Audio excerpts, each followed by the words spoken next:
안녕하세요 기철 여러분들, 멋진 기영입니다. 마블이 페이즈 5에 들어서면서 다시 한번 엄청난 반향을 일으킬 준비를 하고 있는데요.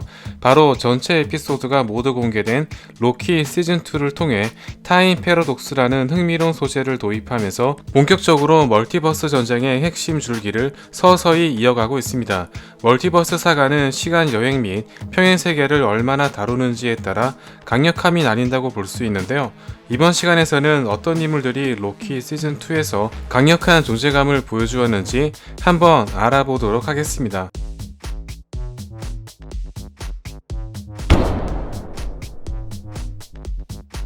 타임슬립을 통제하고 시간을 조작하는 능력과 함께 시간선을 관리하는 감시자가 되면서 진정한 신적 영역의 범주에 올라서게 된 로키입니다. 타임슬립 능력을 통제할 수 있게 된 뒤 우로보로스의 도움으로 수세기 동안 학문을 익히게 되면서 스스로 직조기를 고칠 수 있는 장비를 개발하는 등 우로보로스의 견줄만큼 가장 지적 능력이 뛰어난 존재로 거듭나게 되었습니다. 또한 타임스톤의 능력에 버금갈 정도로 대상의 시간을 마음대로 제어하거나 아예 시공간에서 분리시켜 버리는가 하면 이러한 능력을 통해 방사능까지 버틴 것으로 보이는데요. 또한 스스로 시간선을 관장하는 신이 되어 모든 평행세계를 관할하는 등 왓이프에서 최강자로 등장했던 와처의 위상까지 넘어서는 경지에 이르게 되었습니다. 로키가 잡고 있는 시간선 하나하나가 우주라는 걸 생각해 본다면 셀 수 없을 정도로 무한대의 평행세계를 혼자 관리하고 있다는 점에서 영향력으로만 보자면 셀레스티얼 이상이라고도 볼 수 있는데요. 특히 화면을 세로로 놓고 볼 경우 오딘이 아홉 왕국을 다스렸던 위그드라시를 연상케 한다는 점과 모든 분기점을 삭제한 남아있는 자에 비해 그들의 삶과 자유를 존중하며 관리한다는 점에서 불과 하루 전까지만 하더라도 어벤져스에 대항하며 뉴욕을 침공했던 빌런이 멀티버스에 대한 진실을 깨우친 것을 비롯해 모든 평행세계의 삶을 존중하는 고결한 신의 경지까지 올라선 점은 정말 전율이 돋는 서사가 아닐 수 없습니다. 또한 시간을 다스리는 신이 된 로키를 상징하는 녹색이 타임스톤의 컬러와 일치하는 것 또한 애초에 로키가 이렇게 될 운명이 아니었을까란 생각까지 하게 만드는 부분이 아닐 수 없는데요. 멀티버스 사가에서 가장 중요한 존재가 된 로키는 과연 앞으로의 작품에서 얼마나 큰 영향력을 미치게 될지 한번 기대해 보도록 하겠습니다. 시즌2의 핵심 인물 빅터 타임리입니다. 우로보로스가 쓴 TVA 가이드북을 참고하여 시간 직조기 및 타임스틱 프로토타입을 만들어내는 등 TVA의 기반이 되는 장치들을 모두 개발했으며 우로보로스조차 직조기에 생긴 과부하를 해결하지 못한 것에 비해 이미 이와 비슷한 문제를 해결하는 장치를 미리 개발해 놓은 상태였습니다. 심지어 이와 같은 기술들을 무려 19세기에 완성시켰다는 것인데요. 아무것도 없는 제로 베이스부터 시작해 훗날 멀티버스를 통제하게 될 TVA의 기반을 다져놓은 점은 정말 최고의 브레인이라고 해도 과언이 아닙니다. 다만 아무리 직조기를 고쳐도 결국 소용없다는 허상을 심어주기 위해 남아있는 자가 계획한 존재로서 TVA를 지키기 위해 실비를 죽이는 방향으로 유도하기 위함이었다고 볼 수 있습니다. 모든 사건이 끝난 뒤 빅터 역시 살아남게 되었으며 다른 분기선에서는 가이드북을 받지 않은 빅터 타임리 역시 자신의 삶을 살아가는 등 로키와 그의 친구들의 뜻처럼 모든 평행세계에서 삶의 자유가 주어졌음을 알 수 있습니다. 시즌2 스토리의 중심 우로보로스입니다. TVA 가이드북을 직접 쓴 장본인이자 시간 직조기 과부하로 인한 타임슬립을 해결할 수 있는 인물로 등장했는데요. 그가 쓴 가이드북을 참고한 빅터 타임리는 시간 직조기 프로토타입을 비롯해 TVA 요원들이 사용하는 타임스틱 프로토타입까지 개발하는 등 우로보로스라는 이름의 뜻인 꼬리를 먹는 뱀처럼 타임 패러독스 현상의 가장 큰 중심이자 엄청난 브레인의 소유자임을 알 수 있습니다. 또한 다른 평행세계의 우로보로스는 SF 작가로서 천재성을 보여주었을 뿐만 아니라 가이드북을 로키에게 전달받아 19개월 만에 템패드 프로토타입을 개발했으며 폐 공장을 개조한 연구실은 TVA의 연구실을 연상케 하는 등 여러모로 최상위권 브레인은 어느 평행 세계에서나 동일했습니다. 또한 수세기에 걸쳐 로키에게 수많은 학문을 알려줄 정도로 TVA 내에서 가장 지식의 범위가 광범위한 인물이었는데요. 비록 시간 직조기의 문제는 해결할 수 없었지만 사건이 끝난 뒤 미스 미니츠의 프로그램을 초기화시켰으며 TVA 직원들과 함께 향후 멀티버스의 위험에 대비할 것으로 보입니다. 시즌 1에서 남아있는 자를 죽인 뒤 멀티버스를 해방시키고 자신의 삶을 찾아 나선 실비입니다. 로키를 능가하는 근접전과 헌터들을 모두 따돌릴 정도의 실력, 알리오스를 처치할 정도의 마법 능력을 비롯해 어린 그녀를 일찌감치 제거해야 했을 정도로 실비의 존재는 남아있는 자의 계획에 있어 가장 중요한 요소라고 볼 수 있는데요. 사실 남아있는 자가 본인의 목적을 실현하기 위한 일종의 장기말과 같은 인물로서 멀티버스를 해방시키고 TVA를 복구하려는 로키의 설득에 무신경한 태도까지 그녀의 모든 행동들은 남아있는 자의 계획대로 흘러가는 중이었습니다. 특히 실비의 행동은 이번 시즌에서 로키가 관리자가 되기로 결심하는데 가장 큰 영향을 미치게 되었습니다. 남아있는 자를 죽이지 않고 TVA를 지키려는 로키의 신념과 평행 세계의 모든 이들의 자유의지를 주장하는 실비의 신념은 이번 로키 시즌2의 가장 핵심 줄기였다고 해도 과언이 아닌데요. 다만 이러한 실비의 신념과 행동조차 반드시 일어나야 하며 돌이킬 수 없다는 것을 깨달은 로키는 모두를 구원하기 위해 스스로 희생하는 결과를 택하게 되는 지대한 영향을 끼치게 되었습니다.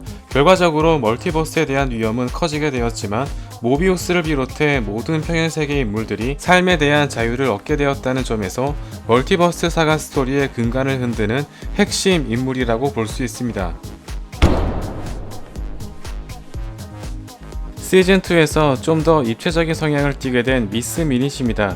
시즌1에서는 해설자 역할이었다면 시즌2에서는 남아있는 자의 유언에 따라 19세기 빅터 타임리에게 TVA 가이드북을 넘겨 시간 직조기와 타임스틱 프로토타입을 완성시키게 했으며 라보나 랜슬레이어가 남아있는 자와 함께 멀티버스 전쟁을 승리로 이끈 주역이라는 사실까지 이 모든 진실을 알고 있는 유일한 존재로서 능동적으로 스토리를 이끌어가는 주인공으로 거듭났습니다. 특히 빅터 타임리를 향해 그동안 숨겨왔던 이성에 대한 욕망을 마네킹에 빗대어 표현하거나 라보나 랜슬레이어와 함께 TVA를 차지하자고 설득했으며 시스템을 종료하여 셧다운되는 와중에도 빅터 타임리에게 절대 그가 될 수 없다며 일갈하는 등 거의 악역에 가까운 모습을 띠기 시작했습니다. 공교롭게도 라보나와 함께 남아있는 자와 빅터 타임리로부터 배척당했다는 공통점이 있는데요.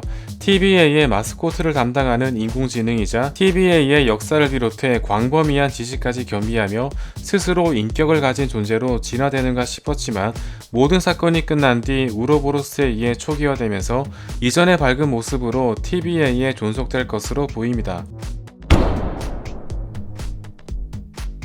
시즌2에서 남아있는 자의 오른팔이었다는 사실이 밝혀진 라보나 랜슬레이어입니다.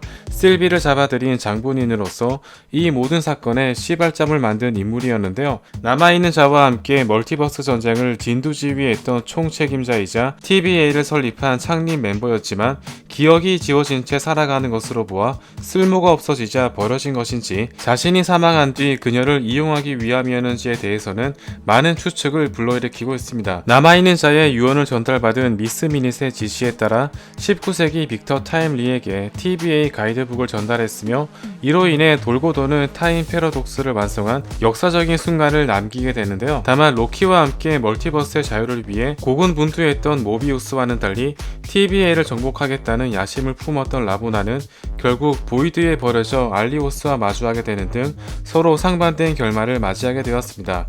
다만 라보나가 깨어난 곳에 피라미드가 있었던 것으로 보아 남아있는 자의 변종 중 하나인 라마투트와 만날 가능성도 배제할 수 없습니다. 로키의 조력자이자 함께 사건을 풀어나가는 또 다른 주인공 모비우스입니다. TVA 요원이자 분석가로서 직장 내에서는 상당히 고위 간부급 위치이지만 동료인 라보나 랜슬레이어에 비해서는 한 단계 아래라고 볼 수 있는데요. 로키와는 서로 이용하는 관계로 출발했지만 사건을 겪으면서 로키가 친분을 쌓은 몇 안 되는 동료가 되었으며 시즌2에서도 로키가 가장 의지하는 인물로 활약했습니다. 특히 타임슬립을 익힌 로키가 과거로 돌아가 TVA 직원으로서의 삶에 대한 모비우스의 조언을 새겨듣는 장면에서 얼마나 정신적으로 많은 도움을 받고 있었는지 알 수 있었으며 이는 로키가 관리자가 되기로 결심하는데 큰 영향을 끼쳤다고 볼 수 있습니다. 직조기에 이상이 생기자 우로보로스에게 도움을 요청하고 로키와 함께 빅터 타임리를 찾으러 돌아다니는 등 팀 플레이에 능한 편으로서 로키와 함께 가장 고군분투했던 인물이었는데요. 참고로 시즌1에서 수상 스키에 대한 떡밥은 시즌2에서 분기된 시간선에서 수상 스키를 팔고 있는 모습으로 등장했으며, 로키와 함께 그의 진짜 삶을 알아가면서 TBA를 그만두고 잃어버린 자신의 길을 찾아가게 됩니다. 남아있는 자의 영향력은 시즌2에서도 변함없었습니다. 시즌1에서 로키와 실비가 자신에게 오도록 모든 판을 짠 건 역시 그였으며, 빅터 타임리에게 TBA 가이드북을 전달하도록 지시한 것을 포함해 로키가 타임슬립을 통제할 수 있을 것까지 모두 예상하고 있었습니다. 죽어서도 영향력을 끼칠 수 있도록 MCU라는 세계를 완전히 정복하고 있다고 해도 과언이 아닌데요. 다만 신성한 시간선말을 남긴 채 모든 분기점을 삭제하는 방식으로 멀티버스의 위험을 지켜내오고 있었지만, 이러한 방식은 로키로 하여금 거부감을 일으키게 되며 모든 평행 세계를 유지하는 방식을 취하게 됩니다.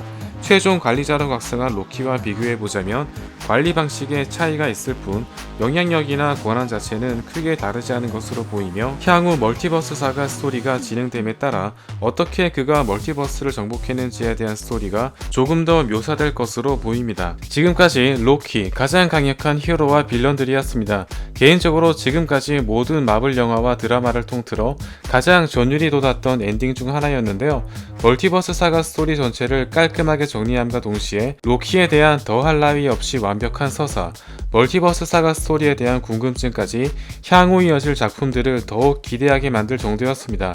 시즌1을 굉장히 흥미롭게 시청했던 팬으로서 이번 시즌2를 누구보다 기다리고 있었으며, 그 기대를 훨씬 뛰어넘는 작품이었다고 생각됩니다. 시간선을 관리하는 신이 되면서 멀티버스에서 가장 중요한 영향력을 펼치게 될 로키와 남아있는 자는 어떻게 멀티버스를 정복하게 되었는지 앞으로 이어질 스토리를 계속 기대해 보겠습니다. 아래 고정 댓글 링크를 통해 지금 바로 디즈니 플러스에서 로키를 정주행해 보세요. 감사합니다.